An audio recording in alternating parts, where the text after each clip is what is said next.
Ladies and gentlemen, this is the 12th and final round. Right hand, Golovkin steps in and down he goes again. Unbelievable. Mayweather makes him pay. What a rookie mistake. A sensational left hook by De La Hoya. It's facts. I'm the best. You know what I mean? Sometimes I don't want to believe it myself, but it's the truth. I'm the best. I'm going to show you how great I am. From Southern California, this is the Last Round Podcast. All right.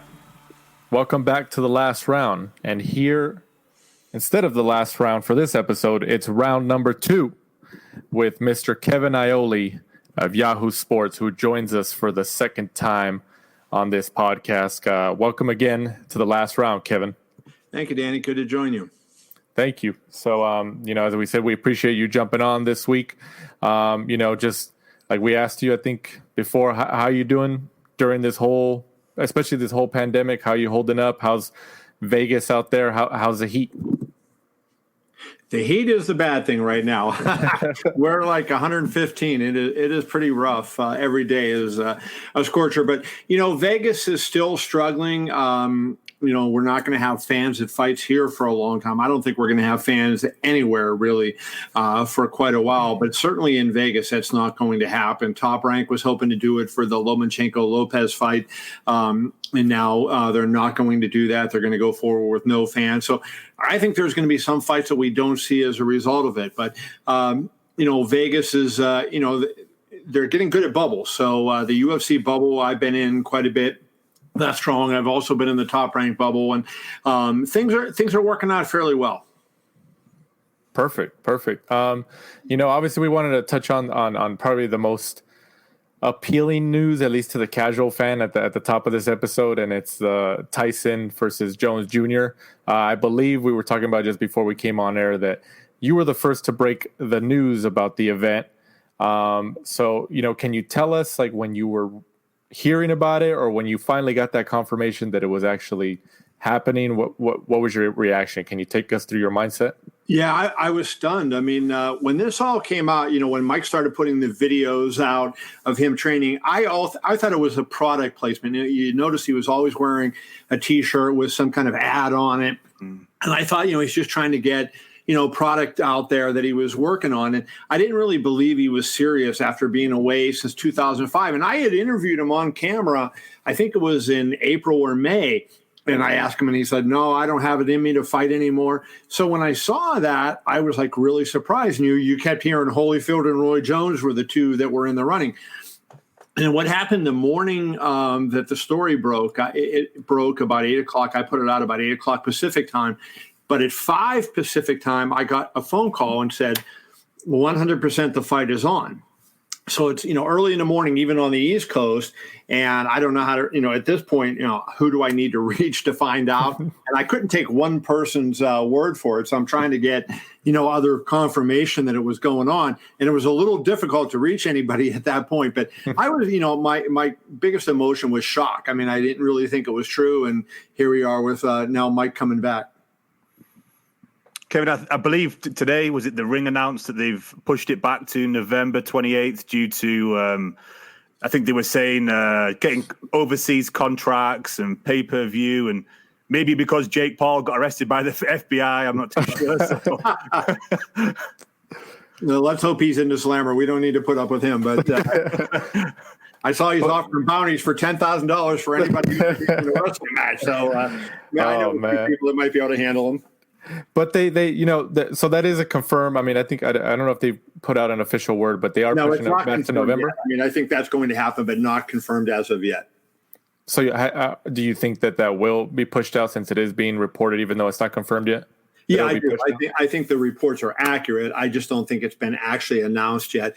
They started behind the 8 ball. Triller is a good streaming service, but they need to get it on television as well if you really want to do a big number.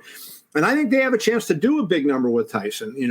People like I wrote a column the day that this happened. And one of the things I said was the reason that people are going to buy it is you just don't know what Tyson's going to do. You can say, yeah, it's a sparring session. They're not going to try to knock out. But what if Roy hits him a little harder than Mike thinks he should hit? What does Mike do? And I've been there and I was there at the bite fight when Mike went crazy and bet Holyfield. And there was chaos. And I mean, Las Vegas was turned upside down for about 12 hours because of that. And so, I know Mike is capable of doing a lot of things. And I think that's what the appeal of the fight is. What does Mike do? It was like, is he still the same Mike Tyson that he was back in his heyday when he was wild and crazy? Kevin, do you think we'll see just a big influx with this? Is it League of Legends? So it looks like we'll potentially see Evander Holyfield return. He keeps posting different pictures and videos of him training. I think since the people I've talked to subsequent to this happening and Mike, I think what Tyson's angling for is to actually make a couple of comeback fights. So this is an exhibition, and I think he wants to actually take a regular fight. So I think Holyfield might be the guy that he wants to fight in the quote unquote regular fight. I'm against 50-year-old guys fighting. I'm really against most 40-year-old guys fighting. But I think if you're fighting 50 versus 50, it's a lot better than 50 versus 30 or 50 versus 25. And so I think, the League of Legends is one thing over here. And I certainly think Mike wants to use his notoriety to get that kicked off. But I also think that, Mike is looking at this as maybe a chance to make a couple of fights and make some money and whatnot. But he's got that itch. And, Dana White, the UFC president, is a very close friend of Mike's. And he told me that, and I think he said this at a press conference, he said he went to dinner with Mike and Evander and said, please, please, please don't fight. And he said, Mike just told him, you know what, Dana, I have it inside of me. I feel like I can do it. And if I don't do it now, I'm never going to do it. So that's why I'm going forward. It's crazy. 2020 has just gone crazy. We've got Sergio Martinez returning on August the 21st. And I just read and posted on our Twitter that Michael Nunn is back in the ring. I think it's the week after. A couple of weeks ago. He's back again, though, boxing, because he was fought kickboxing match against Pac Miletic. Yeah. And then he's fighting in the ring, I think, on the 28th or 29th of August. So nostalgia everywhere. Yeah, it's really sad, because boxing is not a sport that you can play. You can go out there and have a seniors tour in golf or in tennis, and it may not be as good at golf or as good at tennis as they played it, during their prime. But when you're getting punched in the head and you're 50-some years old, after a lifetime of getting punched in the head, that doesn't speak well of your short-term future. And I really just don't like it. And I think it's sad. But a lot of these guys, Michael Nunn, they just have no other source of income. He was in prison for, 20-some years, and he gets out, and the only thing he knows how to do is fight. And it's really sad, but that's the situation we find ourselves in. Since we're talking about returns, Kevin, Dana White has been reportedly talking to TMZ, talking about he's still trying to convince Floyd Mayweather to get back into the ring in some kind of exhibition. Any news on that from Las Vegas? The last I've talked to Dana about that, nothing, just the fact that they hope to do it. They think it's a good business opportunity. I think, Floyd's situation changed a little bit because of the events of this year. His uncle, Roger, passed away. He was very close with his uncle, Roger. Then his daughter got into some trouble and got arrested. She got into a fight with a rapper, and the rapper was supposedly her boyfriend, and he was with some other girl, and so something happened. So he's had a number of personal issues come up in his life that I think maybe make him think twice about fighting again. I wouldn't be surprised if he did the whole go to Japan and fight, a kickboxer that, type thing. But I don't know that you're going to see him take a fight against a Habib or somebody like that. How serious do you think Floyd is about the coaching role, or are they just tactfully select pictures that he takes for his Instagram? Yeah, I don't think Floyd is not the kind of guy that I think is going to be there day after day in a training camp and work. And, I've known Floyd since he was 15 years old. And that's just not him, and especially now that he has money and he likes to travel and likes to go around and, and he also likes to sleep in. If you want to call Floyd, you don't call him at 9 in the morning. You wait till 9 at night or later. And so, Floyd, I just don't see that lifestyle. I think there's going to be a fighter every now and then, and I think he's excited about Devin Haney, that he feels like has potential. So he wants to kind of get connected with that fighter, and he'll show up and work the mitts with him and that type of thing. But as far as him being the trainer and being the guy there every day and making sure the guy's out running, that's not the Floyd I know. Kevin, kind of relating Floyd's situation, about obviously potentially coming back if there's a business opportunity, kind of back to Tyson and Jones Jr. Obviously, if Jones and Tyson get rescheduled to November, if they produce a pretty high number in pay-per-view buys or television ratings or what have you, doesn't that just pretty much kind of push Mayweather to kind of in that direction, like solidify his decision, like, there's still a market for us there, and he's obviously has a proven track record, so he might just do it, especially after seeing the success of Tyson Jones Jr. Yeah, no, I mean, I think there's certainly something to that, but I think the issues in his personal life, especially Uncle Roger, being gone, I think will affect him quite a bit. They were really, really close, and not that Roger was even training him at the end, but Roger was always at the gym and was around, and I think that Floyd, I think he's lost his love for it at this point. Every time he thinks he needs money, or then he's thinking about it, because how do you not think about 250 or 300 million, right? I mean, that's difficult to not think about, but especially in a fight that you're going to win. But I think unless he gets desperate, I don't think he's going to come back. Can you see him being an actual trainer, like a consistent trainer in the corner of a fighter, or maybe he'll just do it when he's in the gym just to hit the mitts and give him his advice, but not in the ring? Yeah, as I said a second ago, I think he wants to be a mentor, and he wants to attach his name to some guys that he thinks has really good talent and fighters that, potentially could sign with Mayweather Promotions. And so those are things that I think he would want to do. But I just don't see Floyd, getting out there, getting a guy on the road at, 4 a.m. and doing all the things that a trainer has to do.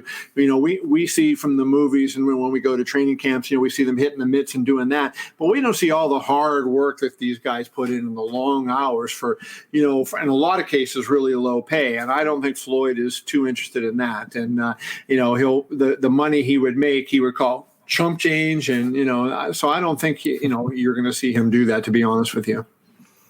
Kevin, we've had the UFC came back, and, obviously they started off the bubble, and pretty much every boxing promotion has now come back. But I think we'll all safely say that UFC has been the most successful in terms of, getting the big fights and getting the big viewers. Eddie Hearn seems to have a bit of a love-in with Dana White over the last few recent weeks in interviews he's done. What do you think boxing can take from the UFC model that makes them so successful? I've said this for a long time, and I'll use Floyd again as an example. Mike Tyson or a Floyd, you pay them whatever they want because they are worth it, and they're going to sell tickets. They're going to sell pay-per-views. They're going to make that money back for you. But I think boxing has a problem where most guys don't earn what they're paid, and they're vastly overpaid. And so, if you think about it, a guy that, draws $5 million for a fight and doesn't sell 100,000 on pay-per-view, is he earning that money? You're not, in boxing, you're not paid by performance. You're paid by how many tickets you sell and how many pay-per-views you sell at the top level. When you're on your way up, you get more based on performance, but you're never going to get rich that way. But once you kind of get to that elite part, now you make your money when when you become an attraction. Manny Pacquiao did that. Floyd Mayweather did that. Conor McGregor in the UFC did that.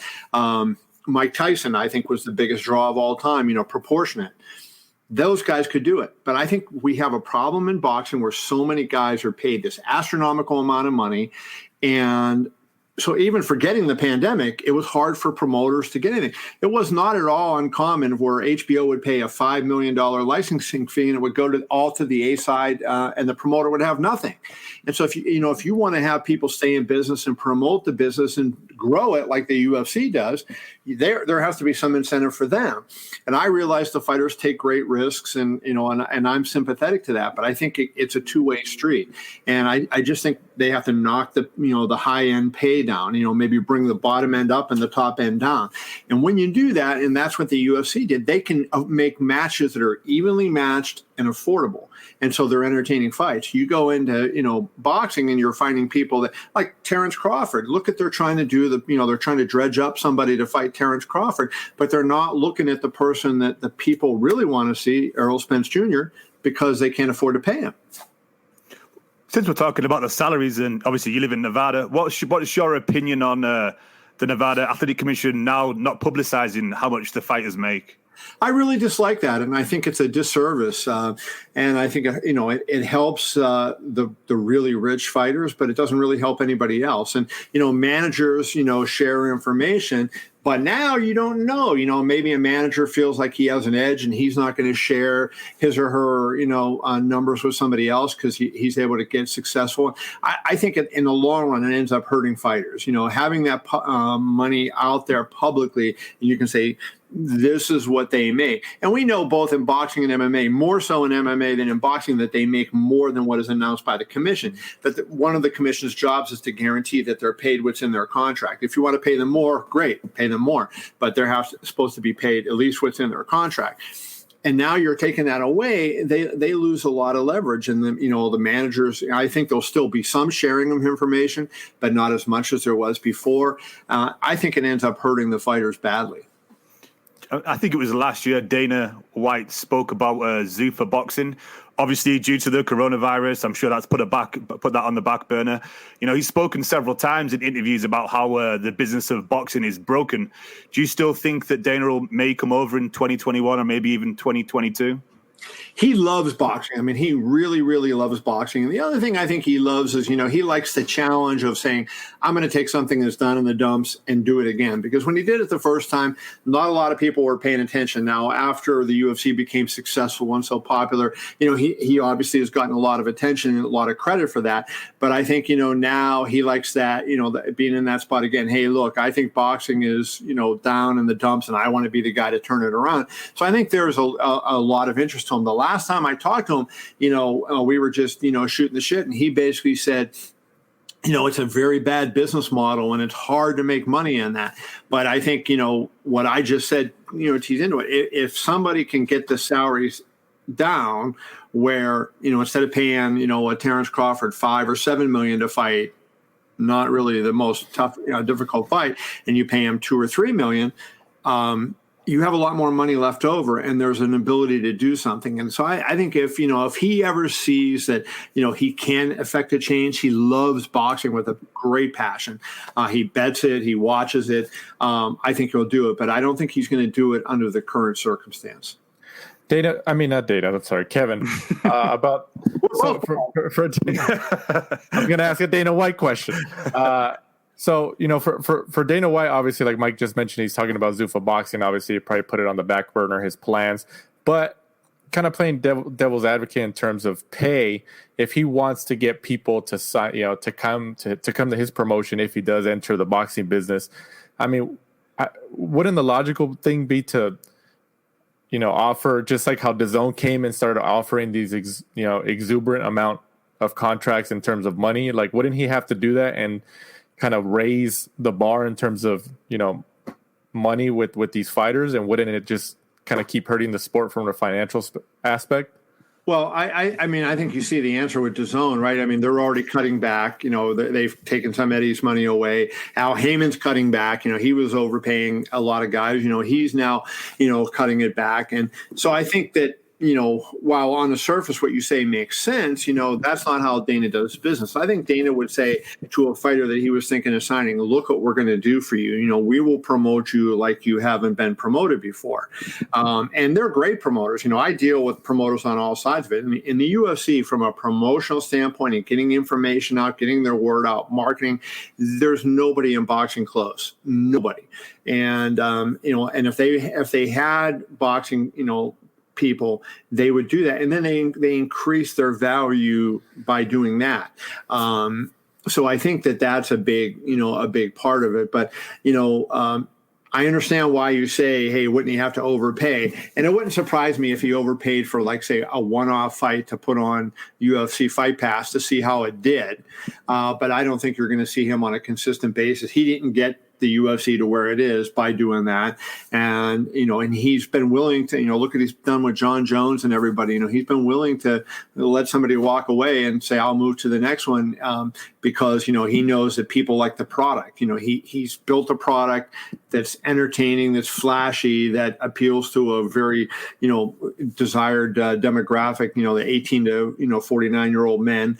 And I think, he feels confident he could do that again with boxing. He mentioned he had mentioned before in the past, like Mike said in interviews like last year, that he has somebody who is kind of advising him on boxing. He has a person or might be a couple people. Have you ever kind of did some digging or kind of got wind of who that is or who he's talking to? It's crazy. I have tried to find that out.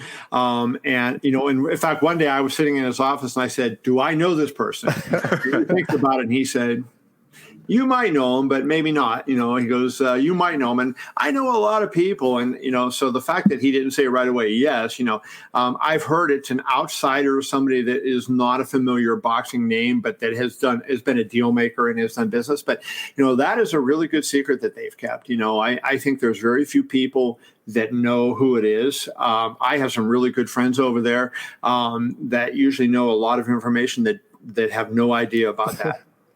Do you think that, somebody like Peter Nelson, obviously, I think they announced today that it was reported today that he's leaving HBO Sports or, because he doesn't like the direction it's going in. Who knows if he's leaving on his own accord or there's some issues there. But, I mean, could you see like a Dana White kind of maybe picking up Peter Nelson, be like, hey, come join Zuffa if it gets off the ground, if Peter Nelson isn't working anywhere like that?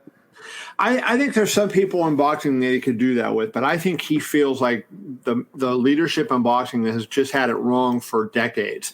And I think he looks at Peter Nelson as a part of that. And so I don't think he wants those kind of people. Like I think he would have some interest in Richard Schaefer at some point. If Richard Schaefer were to go on, Richard's a smart guy, has been in the boxing business for a long time. I think, that there could be a match with them to a degree. I know he's friends with Lou DiBella.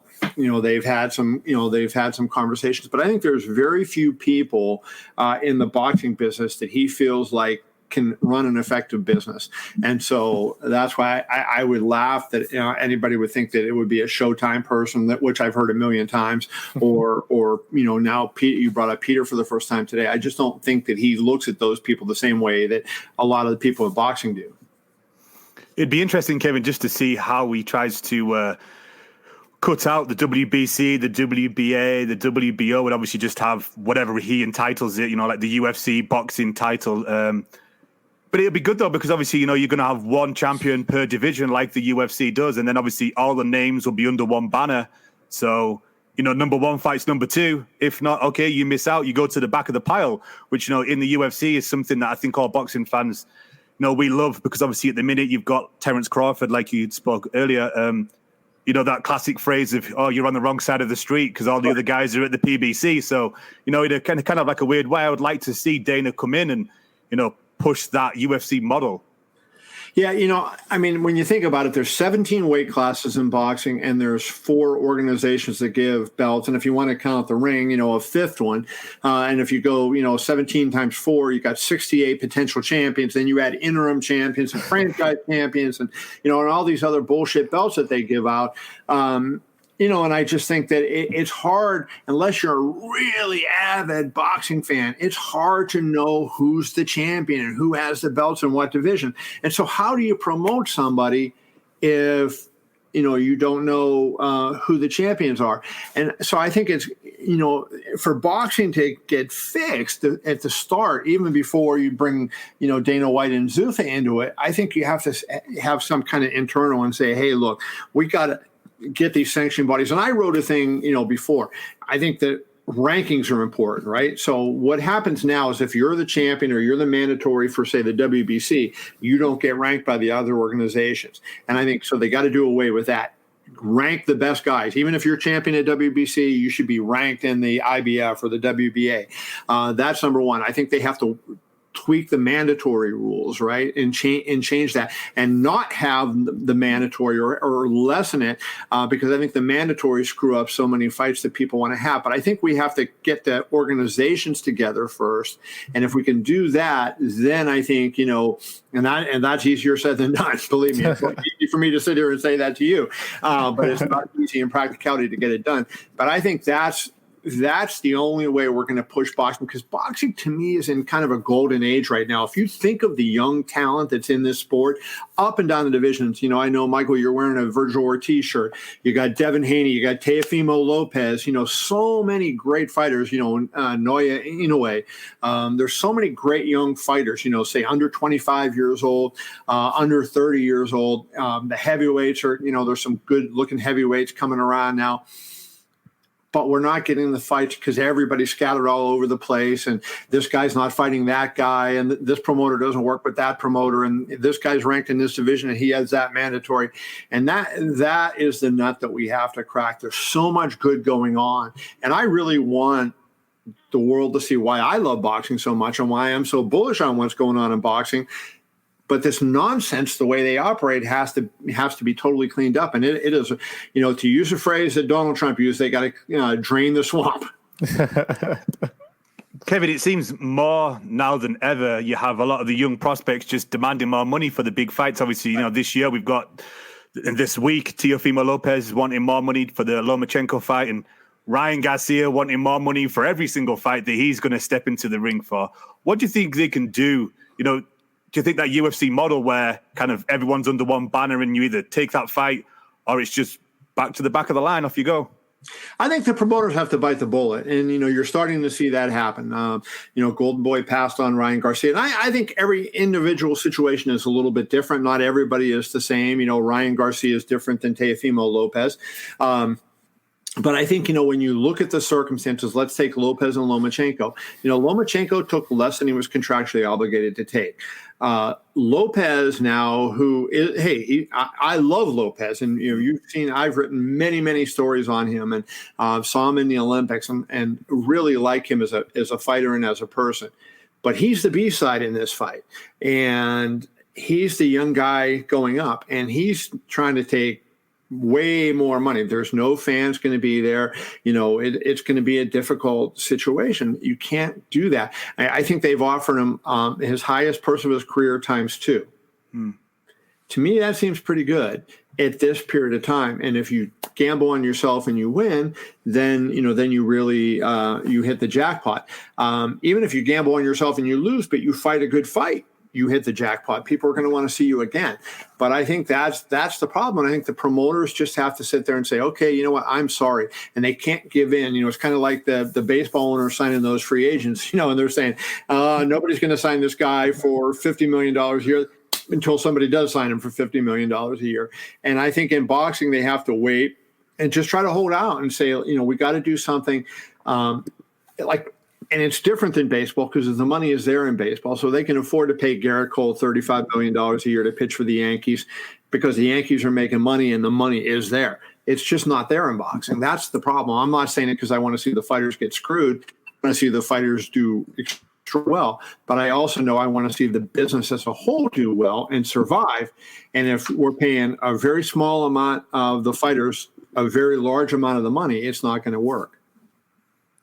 I agree with that, Kevin, in terms of, the promoters actually need to kind of put their foot down because like you said, it would kind of start a trend if a lot of these fighters, especially the younger ones who, have to get to this opportunity to kind of prove themselves or get to that level, and they complain or they say they want more money. If the promoter gives in, that kind of sets like a precedent, especially during a pandemic where there's millions of people unemployed and affected by everything that's going on at the moment. Do you think it's just like I don't want to say that these fighters are inconsiderate of the current times, but do you think it's just they're not registering? You just said it, Danny.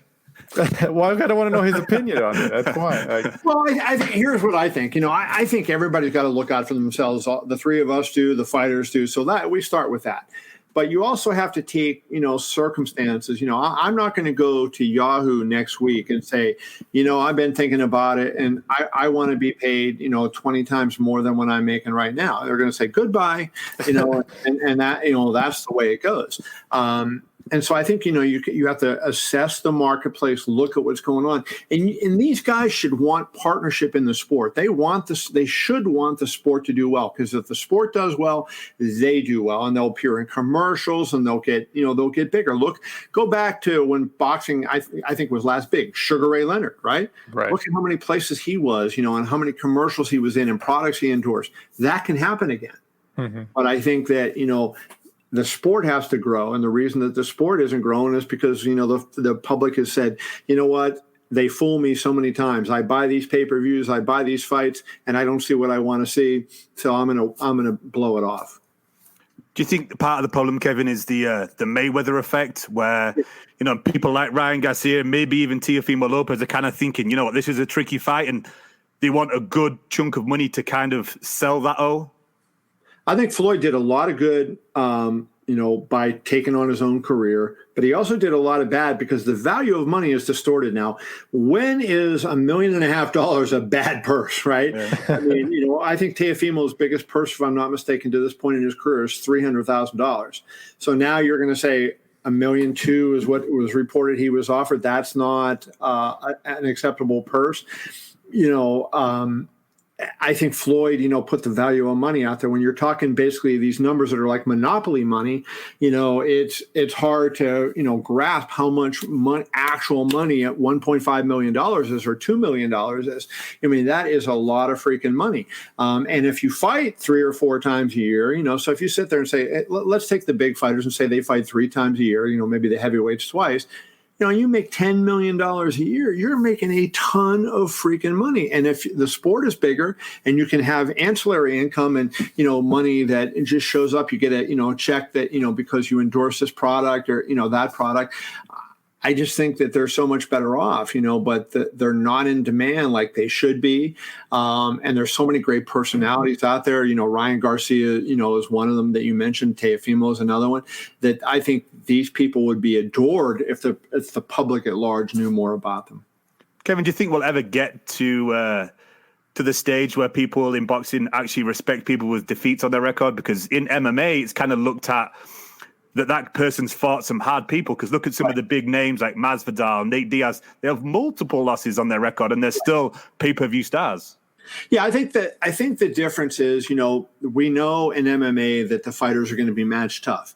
And so as a result of them being match tough, you accept the fact that, they lost a fight and say, hey, everybody loses. It's a stylistic thing. But in boxing, so often, you have these upsets that happen and guys aren't match tough and they lose as big, favorites. And then you say, he's not that good. Well, it's just maybe it's a bad night, or you don't know what was going on in his life. He was fighting with his wife, or, there was something going on that, or the other guy was better than we thought. There's a lot of reasons that, guys lose a fight. But I think you're right. We cannot lose sight of the fact I want every boxer to go out there and give me an exciting fight. Give me the best of what he has on that night. And if he does that and he loses, God bless you. You know what? I want to see you again. But if you kind of just don't do that and you don't give that effort and you kind of cruise, then I'm going to say, you're there just to collect a paycheck. I don't want to support you. We saw an exciting women's fight on the weekend, Terry Harper against Natasha Jonas, which ended in a split draw. Do you feel that they should end up moving to the 3-minute rounds, the same as the male fighters? That is my sense. Now I've talked to some doctors. I did a story during the Olympics in 2016, and they were talking about headgear, and this is kind of related to the length of the rounds. And they said that they did a big long study on the men, and they felt that the men physically you could take the headgears off and they would be okay. The women, they weren't still sure. They said their skulls were different, and so they didn't. And I think the 2-minute round is related to that. I am in favor of it because I feel like the MMA fighters can fight 5 minutes, and there hasn't been any problem with it. But I think, I would defer to the experts on that one. I think it would help them if they fought 3-minute rounds because of this. Here's what I think happens a lot of times in women's boxing. How many times do you see a woman who is 16-2 with 1 KO?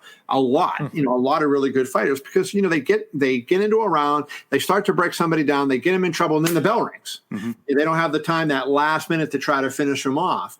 And I think, that really hurts them. And so I think, that if they could go to that extra round, that would be better for the women because I think people mistakenly think the women don't have punching power. Believe me, they do. Not all of them, but a lot of most of them, they can hit, but they don't have the knockouts on their record. And that's the one way that we equate, punching power is how many knockouts they have. And I think a lot of it is attributable to the 2-minute rounds. So I would be in favor of 3-minute rounds for women if doctors said it was safe. And I know there have been several studies, but I haven't seen any result of those yet. I think that they need it because if you look at the women's UFC, that's popular, very popular. And one of the biggest fights this year, and I was actually, luckily, I was there, was you had a Jacek against Wang Li. Wang Li Zhang, yeah. Yeah, that fight was unbelievable, one of the best fights of the year. And obviously they do, 5-minute rounds. So I can't really see the WBC and some of the other, belt holders saying that they can't do it for, doctors' reasons when we have the UFC.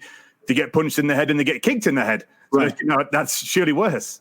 I agree with you. And I've had that conversation with Mauricio Suleiman, and then he'll start telling me about doctors and, but I don't ever get data, right? He says, this doctor said this and this doctor said that. Well, I don't want to hear you telling me what that doctor said. Send me the report that they did a study over time that was a peer-reviewed study.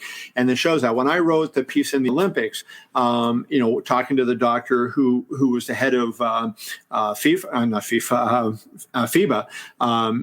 about the why they took the headgear off the men. And, he had a peer-reviewed report that they had done that I could read and that, other doctors had examined and said this made sense.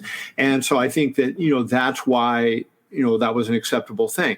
That's what they need for the women. But I agree. I mean, I think based on MMA, women can fight 3-minute rounds, no question about it. And they should. It would be fair. And I think it would help them in the long run. I think in terms of moving the women's boxing on to the next stage, because, we watch it for gladiatorial reasons. You want to see a KO. If you know that a women's fight is 99% of the time going to go 10 rounds, then you're probably not going to watch it. Yeah, I think that happens a lot. And I think, one of the things I also think is, there's this segment of guys that, they're sitting on their back porch chugging beer. And so they, who's the baddest ass out there. And so that's why they like Tyson, because, they know Tyson gets out and, he blows guys away. And they never say, well, I could go out there and beat Mike Tyson. But I think what happens both in MMA to the lighter weight, like why have the flyweights in MMA never taken off? They got some great fights. But I think, you get these guys that they look at them and they go, I can take Demetrius Johnson, which you and I know is a joke, right?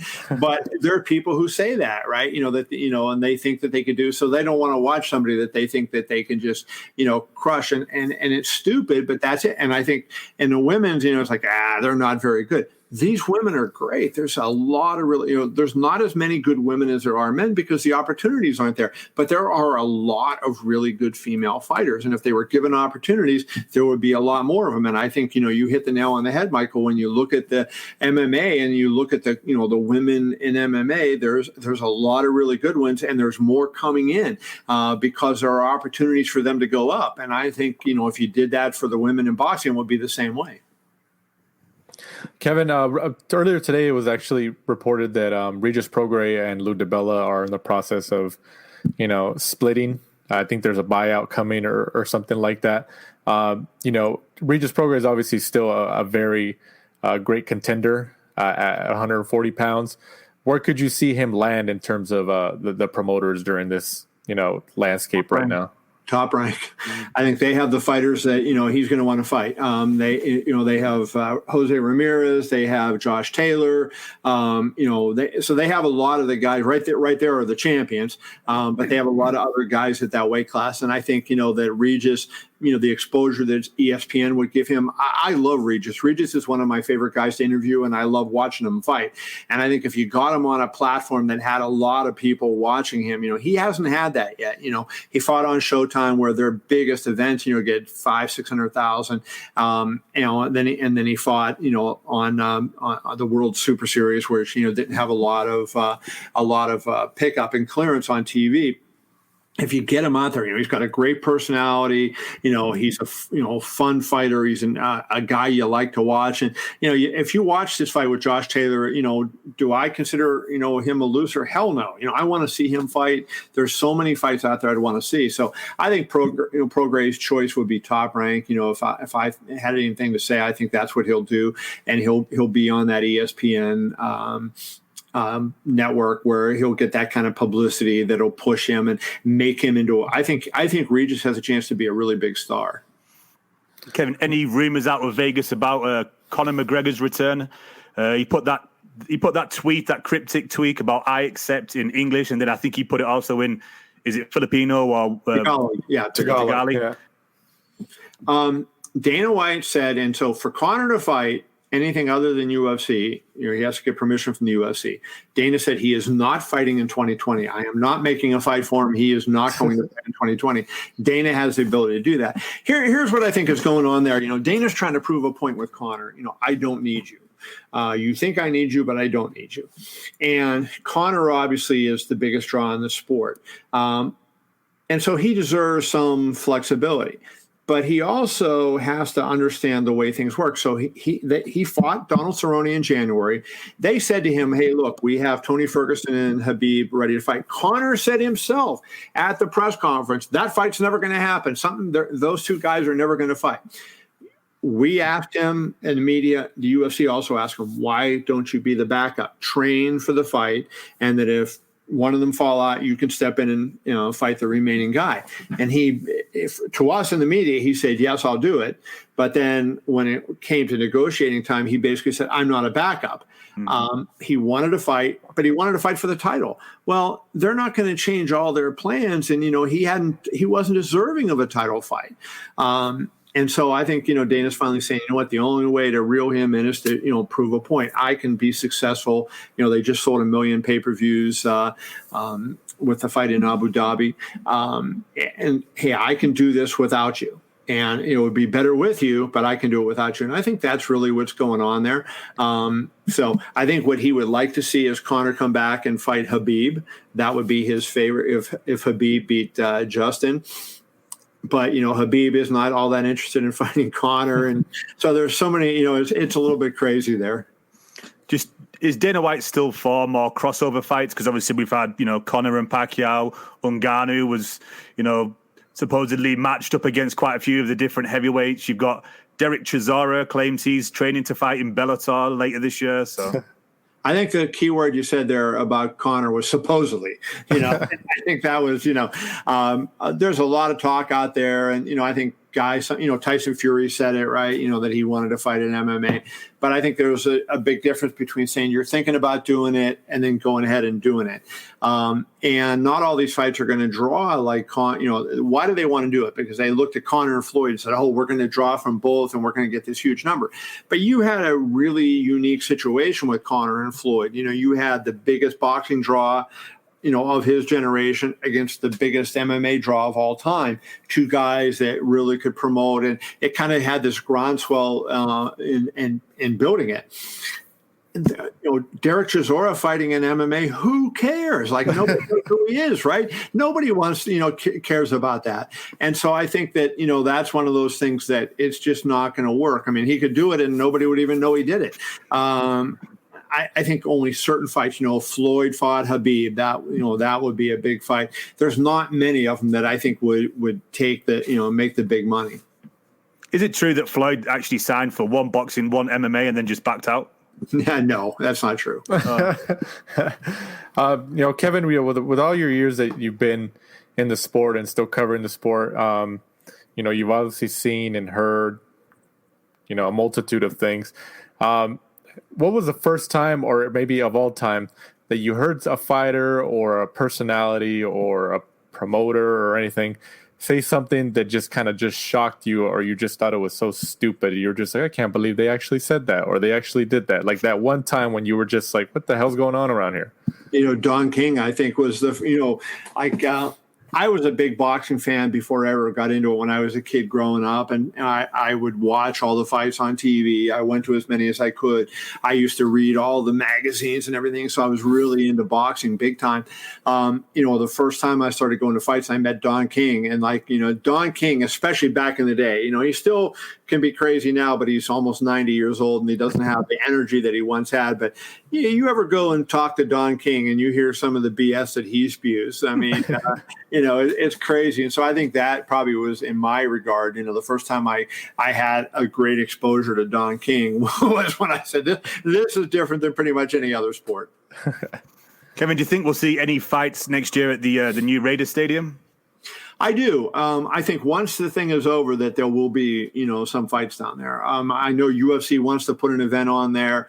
Boxing has already looked into it. Top Rank had looked into putting Lomachenko and not Lomachenko, Wilder and Fury 3 in there, and putting it in maybe 30,000 seats. So I do think there's going to be a stadium in there. The question is going to be, when are fans going to be allowed back in? The Raiders announced recently that they're going to have no fans all season long. So, if they're not going to allow fans to their games, they're not going to allow fans in there for any other event. So, we can safely say for the end of 2020, there'll be no fans in Allegiant Stadium. Kevin, what do you think is the most realistic fight in terms of size, attention? As of right now, it's probably Errol Spence and Danny Garcia, but that will happen this year. Yeah, that's interesting. I think Spence and Garcia is a good fight. I don't know that it's a huge fight to the outside public. Like to us in the boxing bubble, it's a huge fight, but to us in the boxing bubble, we don't understand how little people outside the bubble know about these guys, and they don't know who Spencer Garcia is, and that is the absolute honest truth. Right. Boy, that's a tough one. I would like to say, I guess Fury and Wilder, they're still trying to put that on. So I guess that might be the one that I would point to, unless we can get Inoue in the country and then does him and Casemiro make a big fight? I don't know. It'll be a great fight. It would. I mean, hopefully, we're kind of going in the right path here with this whole pandemic thing, so we can kind of get more people in the stands and anything. I mean, have you heard anything in terms of states? Like obviously Florida at the moment, or at least for the last couple of months, has been letting some fans into professional wrestling events. They put in a couple people, at least from what I've seen online and reports, like people posting on Twitter and everything. I mean, do you think Florida might be the first one to say, okay, we're going to put in all these guidelines and we'll let fans in, and then maybe we'll see boxing promoters start going to Florida? I don't see Florida being it, because I don't know that. Here's the thing: you need to get a site fee or something to generate, especially if we're talking these big fights, right? If if we're talking a Fury Wilder or a Lomachenko Lopez or Crawford, and Spencer, fights like that, you need somewhere where they can pay the promoter some money up front. So that's why so many fights go to Las Vegas, and why so many fights, go to Madison Square Garden, because they can pay those big site fees. And I think when you look at the boxing states, and you're going to say, okay, California would be able to do that because some entities there, Las Vegas and Nevada would be able to do that, New York. But then after that, you're dropping down. So could I see, maybe say a casino in Mississippi, like happened with Tyson and Lennox Lewis, step up and say, hey, we want to host one of these big fights, and they have some money. But, they're in tough financial spot too, because, people aren't gambling as much as they used to. So the money isn't as free. So I think it's going to be difficult. You might see fans at events, at lower level events, but the really marquee events, I think it's going to still be a while. Kevin, Frank Warren called out Eddie Hearn and Matchroom Promotions. I think it was last week. Putting up a poster of, a card of just Matchroom fighters against Frank Warren fighters. If that actually comes to fruition, do you think we'll ever see like a Top Rank Golden Boy, Top Rank against PBC? Or do you think it's just too much risk in case, every single top-ranked fighter loses?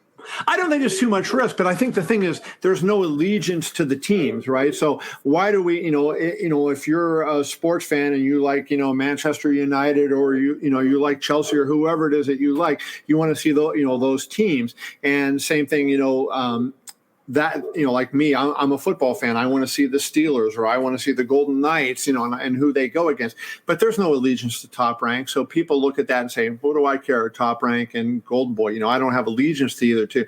They have allegiance to individual fighters. So I don't know that. I think that's like a stunt. Frank is falling behind Eddie. I love Frank. I think Frank's a good dude, but Frank has fallen behind Eddie, and so he's trying to get a stunt to bring himself back up and make himself look good at Eddie's expense. And he probably knows Eddie's going to say no, and then Eddie's running from me, and Frank can get himself in the media a lot by and his fighters in the media. Eddie Hearn doesn't want to fight my guys, but I don't think it really makes a lot of sense, because I don't think there's people look at it in that same way as they do in team sports. Hmm. What'd you think of the first time you heard or you saw photos of Eddie Hearn's childhood home with the ring back there and the whole setup? What was your first initial reaction to that? I loved it. I thought it was great. And I give Eddie credit for that. He's willing to try those kind of things, and I think that's we need more. He's creative, he's thoughtful. He's very accessible to the media, as I'm sure you guys know. There, not a lot of people are, and I think that when you do that and you get out there, you're making news and you're creating buzz about yourself and your fighters. And I think anything unusual helps. It creates a little buzz around and gets people talking. I think it's good. At the end of the day, they're climbing in a 20-by-20 ring and they're fighting with the same ropes and the same corner pads and everything. But because of where it is, it got people talking. I think it's brilliant. I do love the back and forth between Eddie Hearn and a good friend of yours, Bob Arum. They're always funny. Yeah, no, Bob, and especially as he's gotten older, he will just let go at any time, and so Eddie tries to get him. I think the fun one is those Lou DiBella and Eddie Hearn. And when DiBella was promoting Deontay Wilder, Eddie Hearn went, I don't know if you guys saw it, but walking around the streets of New York with a camera and a microphone, going up to people, and do you know who Deontay Wilder is? He did do that. Classic. He did do that. Kevin, I know Bob Arum said in a few interviews he's actually open to selling Top Rank and has been for a few years. Do you think he actually is? Well, I have talked to him, and I've talked to his stepson, Todd DeBuff, who is the president of Top Rank. And, basically what they say is, anything is available for a price. But, Bob knows, he's 90 years old, then, he's looking to, if he can make it easier to pass it on to his family by having cash as opposed to giving them a business, what's the business worth without Bob Arum behind it? That is the question, right? These kids are going to be able to go in there who've never been involved, who've never had anything, you just turn it over to them. Is it worth anything to them? That's the question. Bob Arum makes it what it is. Like, Bob Arum is Top Rank. And so I think, he was looking at maybe, if he could cash it out, then when he passed, it would be easy for his money to go directly from him to his children. But I don't think he's really actively looking to sell it. I've always thought that about Matchroom, because Eddie Hearn, like you touched on, is such a salesman that anybody that follows him is going to be like following Bill Belichick or right. Phil Jackson. Yeah, that's tough, starting with Ali. And so I think, it's a tough act to follow. And, if his kids were involved in the business, like when Dan Goosen passed, his kids had been involved. And so his brother-in-law, Tom Brown, is, running what used to be his promotion now, TB Promotions. And his, Craig Goosen was involved for a while, Dan's son. But that was a family affair. You don't have that as much with Top Rank. And so I just don't think that, it's going to be the same for the family. Kevin, before we let you go here, obviously we appreciate your time on this Monday evening. I did want to get your thoughts on the whole Paulie Malignaggi situation, just because obviously he was a staple on that commentary team with Showtime for many, many years, and a lot of fans really appreciated the way how he looked at things, his analysis and everything. And obviously, Showtime made the decision to let him go. What's your take on that whole situation?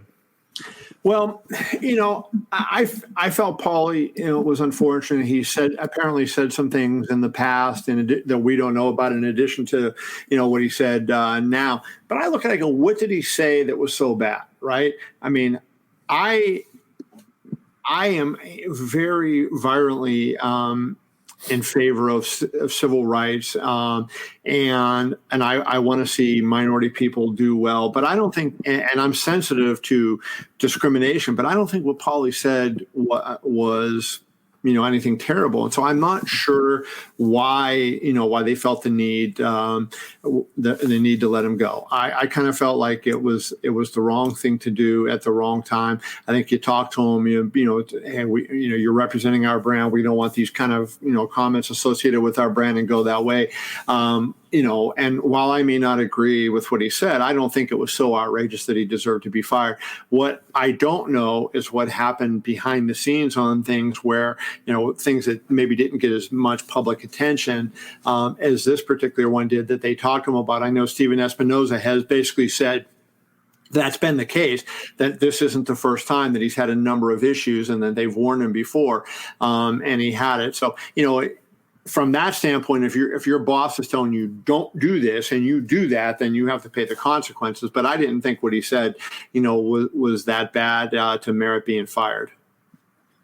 What I thought was kind of ironic is that the only thing I can think of is that it came above Steven Espinoza, because Steven Espinoza, at least on Twitter, is very vocal about his politics sometimes, like especially when he's tweeting back about against Donald Trump and everything.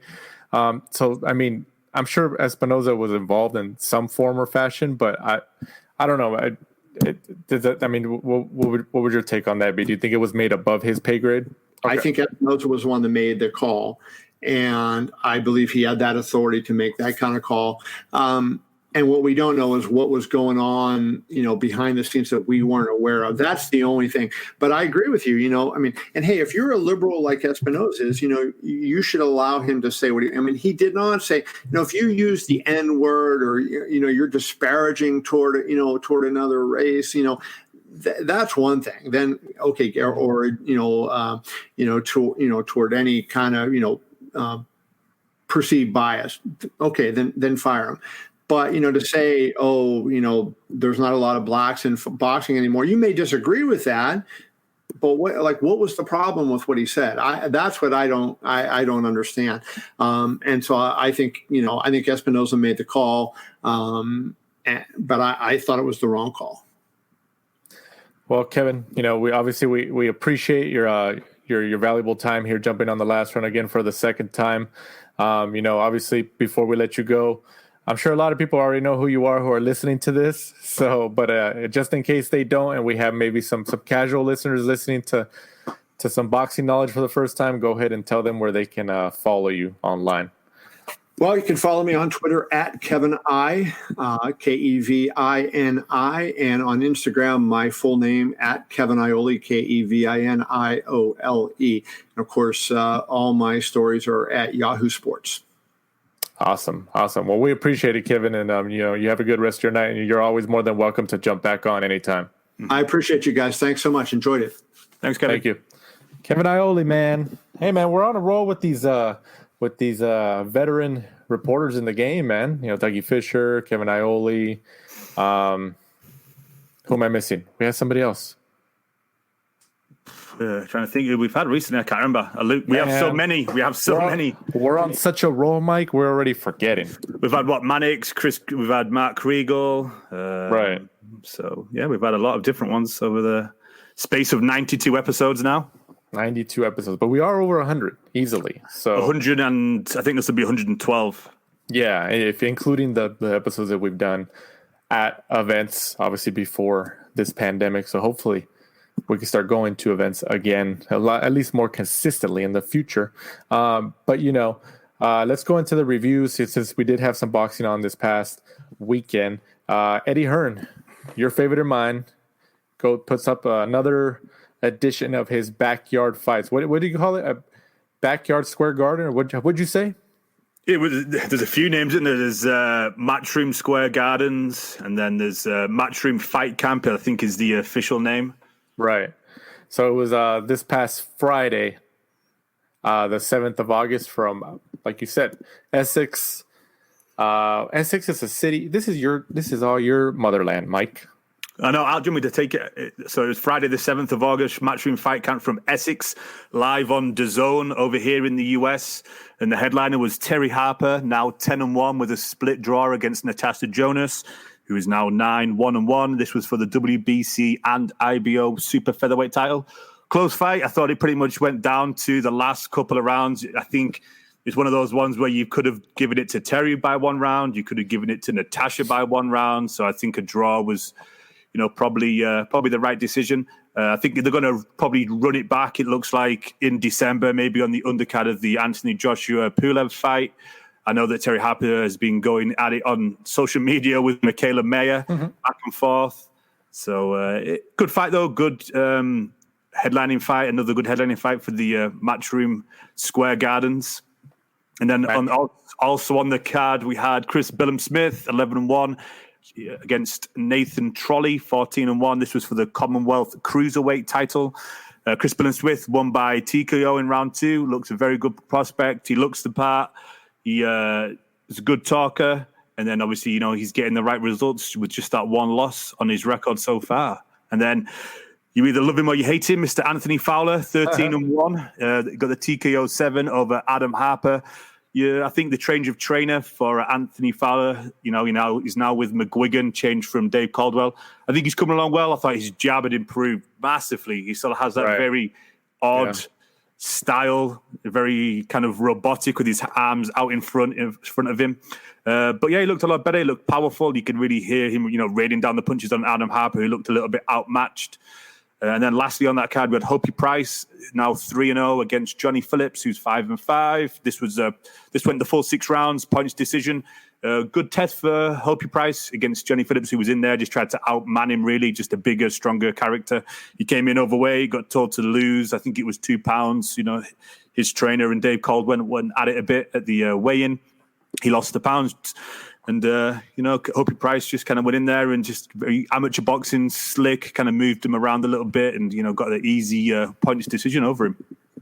I saw Eddie Hearn give a recent interview because he was obviously getting criticism for the fights he's been putting on in his backyard. But I think he was saying that this next one that's coming up, like this is going to be the best one. Obviously he has his promoter hat on. But I think it's tough because, I think we touched on this at the beginning of this pandemic, when especially when Top Rank came back, these promoters have contracts with these fighters, and they guarantee them a certain amount of fights every year that they have to offer them.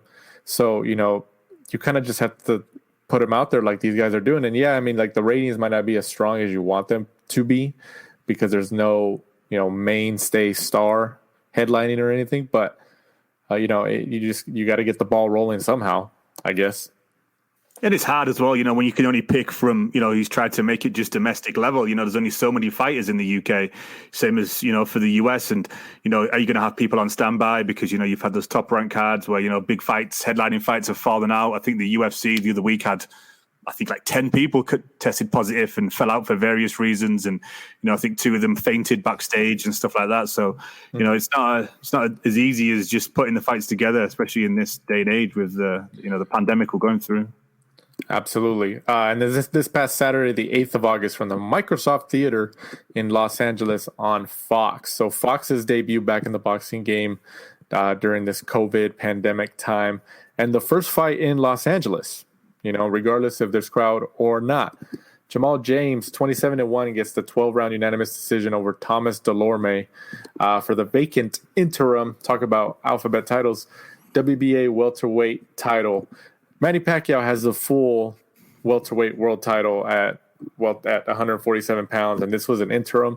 I mean, I think, what Kevin Iole touched on, belts, there's a bunch of belts everywhere, and it's just kind of a mess.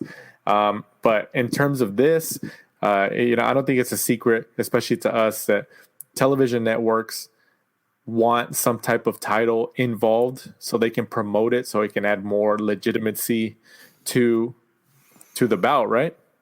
Yeah, I believe so. I think that, you always watch the world title fights, whether it be in wrestling or boxing or UFC. They want on the poster, they want a belt draped over somebody's shoulder, around somebody's waist, because it brings the fans in, whether it be us hardcore fans or the casual fans, as people call them. But Jamal James did the right thing. He got the win, and then obviously called out the payday, trying to get Manny Pacquiao. So.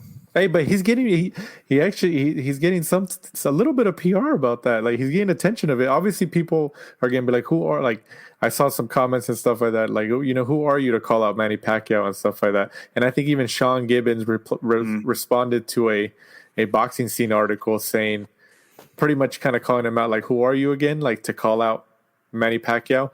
But, he got attention out of it, like, I think it was kind of a smart marketing tactic to do, because he associates his name with somebody bigger like that. I mean, it happens, but he's he got some attention out of it. But I guess he has the interim WBA welterweight world title. I mean, I don't think that just because he has a piece of the same title that Manny Pacquiao has at 147 pounds, I don't think people should expect at all that he's going to get in there with Manny Pacquiao. Just because Manny Pacquiao is like one of the rare fighters that doesn't need a belt to fight. He's above the world titles, and he just has them just because he has them. But because of his status and his profile, he's bigger than the belts. So, but I don't think people should expect a Jamal James Manny Pacquiao fight, unless you want to see him, Mike. No, Manny's just looking for those big paydays before he, walks off into the sunset, into retirement. So, he's looking for those huge names, which is, why you're seeing people like him linked to a Conor McGregor fight, a crossover fight, to see how much attention that gathers, to see if it's, viable for them to make, like 100 million each or whatever. Right. I get it. Fight previews this weekend, the 14th of August, this Friday. Another Matchroom fight camp in Essex on DAZN, headlined by Felix Cash, 12-0 against Jason Wellborn, 24-8 for the Commonwealth middleweight title. What do you think about that? Should be a good fight. Jason Wellborn, people in the US might remember him. He fought Jarrett Hurd on the undercard of Wilder and Tyson Fury 1. Kind of gave a good couple of rounds until Jarrett Hurd decided to turn it up and just get him out of there. I think Felix Cash should really win it. I think he's just got more tools of the trade to get rid of Jason Wellborn, who's a little bit one-dimensional. But it's not too bad. Domestic clash. This is not a bad card. No, not big names on it, but I think there's some good, solid fights on this card. Also on that card, Zuffa Barrett. I hope I said that right. 23-1 against Eric Donovan, 12-0. And then Kieran Conway, 14-1 against Navid Mansuri. Mansuri. Yep. Mansuri for the vacant WBA Intercontinental Super Welterweight title. Damn, that's a mouthful. So what do you think about that at 154 pounds?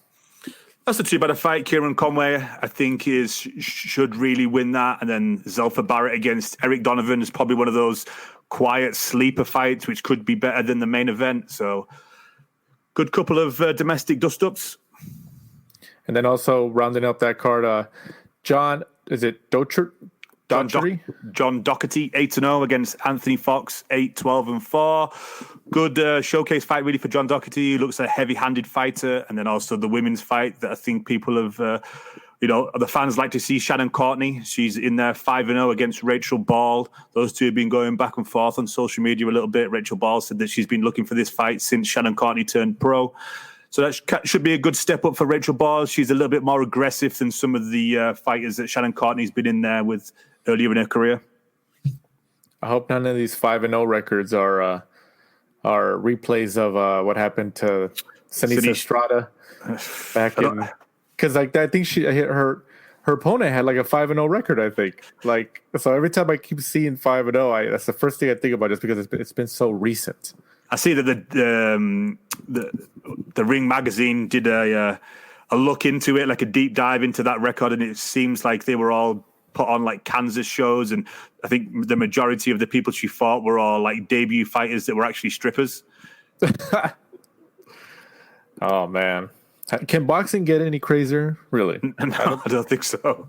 There there was that good piece for people who read the Ring magazine or want to read up on this about the guy in somewhere in southern US where he was pretending to be the IBF light heavyweight champion. Yeah. That wasn't interesting. And he was going on local radio shows and local TV shows as the champ, but he wasn't.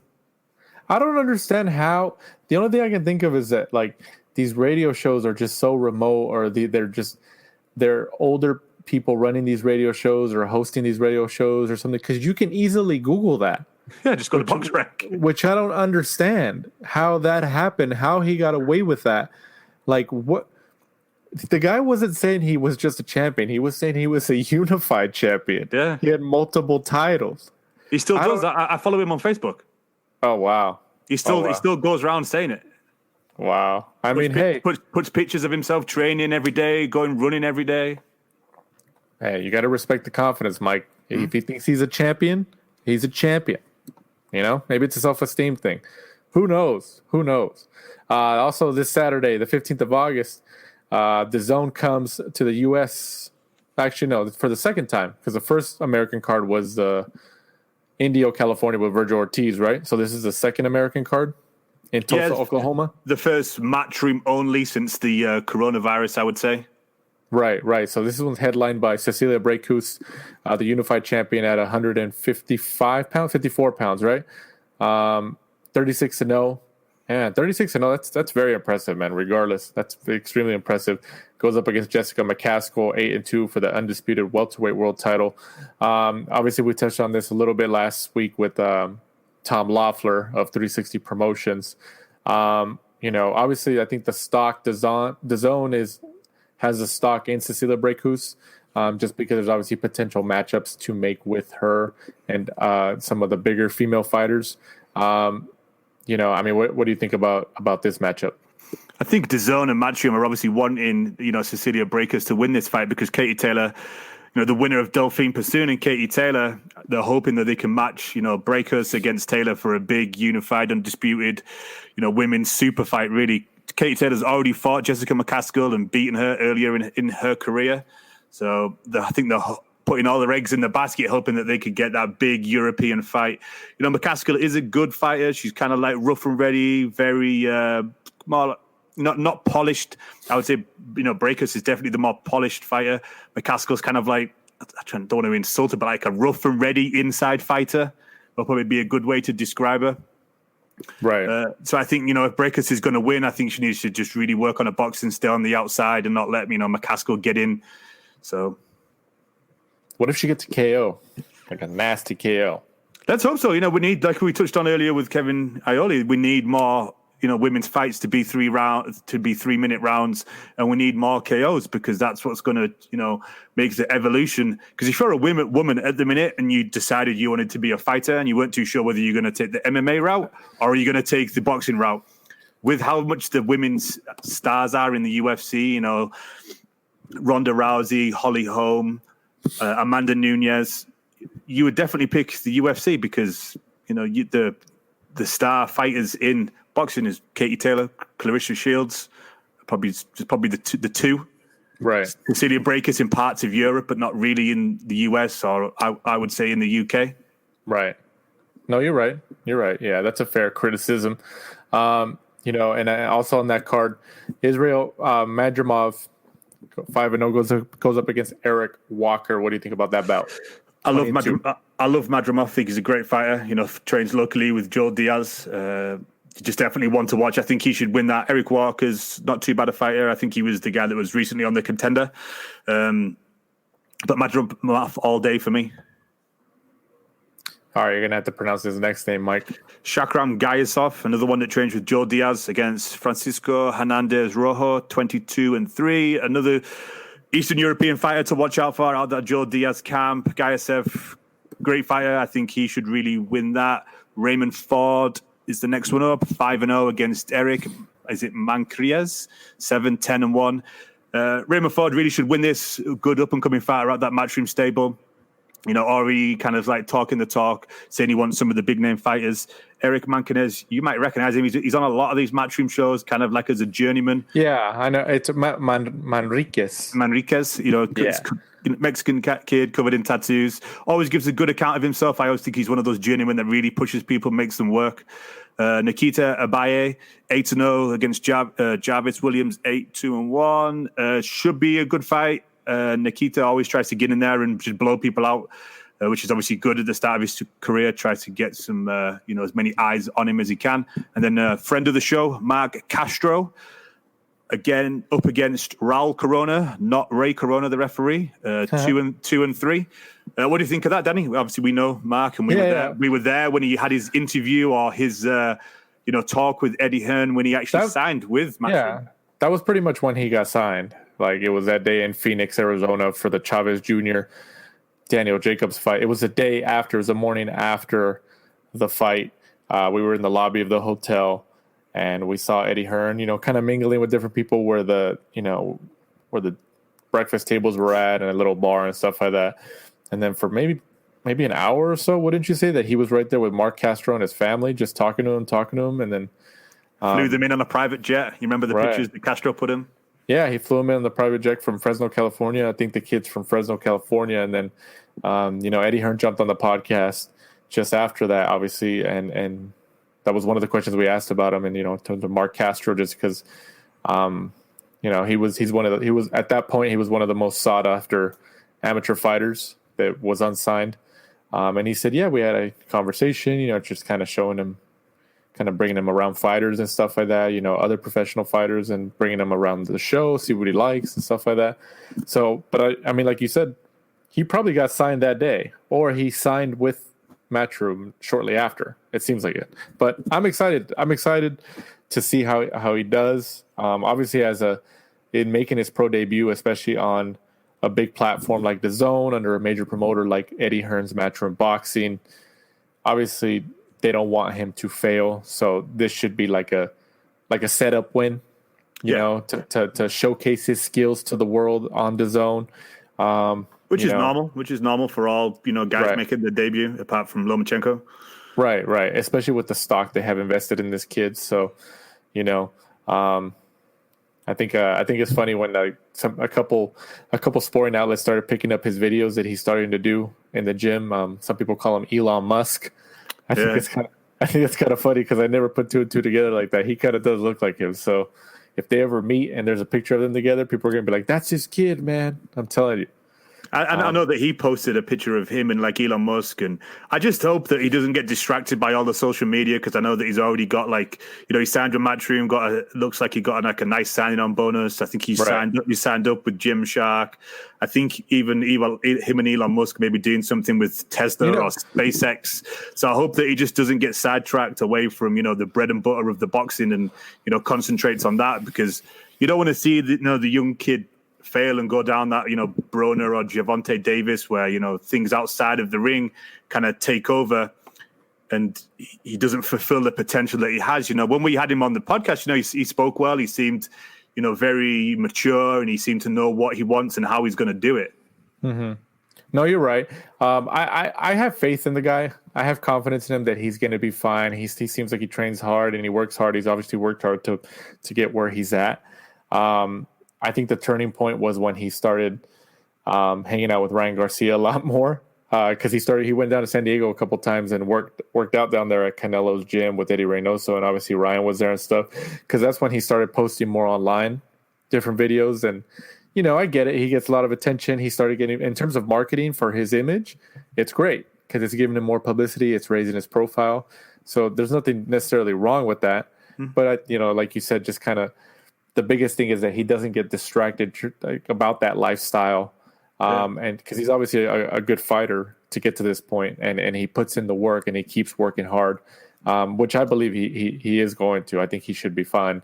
But I'm sure he had a conversation or two with Ryan Garcia where Ryan told him, "Hey, you should post, man. Like people watch, man. It gets your profile up." And I mean, it's true. It regardless if you hate him or you love him, it is true if you know how to market yourself like that. But like you said, hopefully it doesn't go like the Ryan Garcia route where there's kind of issues there and all this stuff. And, he keeps dedicating himself in the gym to obviously get to a world title. And also rounding up the previews of this weekend on BT Sport from the BT Sports Studios in London on ESPN Plus, headlined by Carl Frampton 27-2 against Darren Traynor 16-3. Trainor's actually a replacement opponent. Who was the original opponent before they got substituted?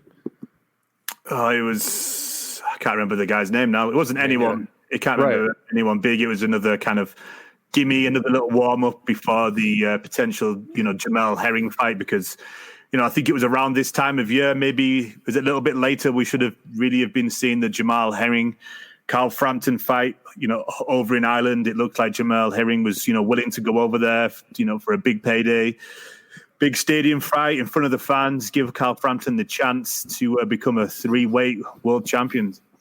But unfortunately, due to this pandemic, it's been put off. Carl should hopefully win this.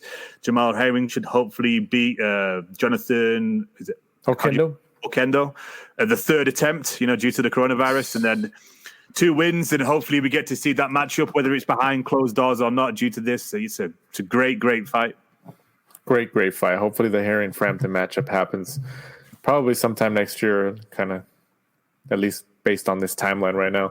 Also on that card, Troy Williamson 14-0-1 against Harry Scarf 8-1. What do you think of that matchup?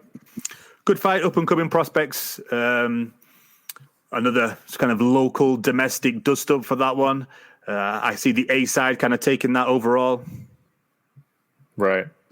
Also on that card, 18-0 Archie Sharp against 10-2-1 Jeff Ofori. Did I say that right? Yeah, Ofori, yeah. Archie Sharp, good up-and-coming fighter. Another one to watch.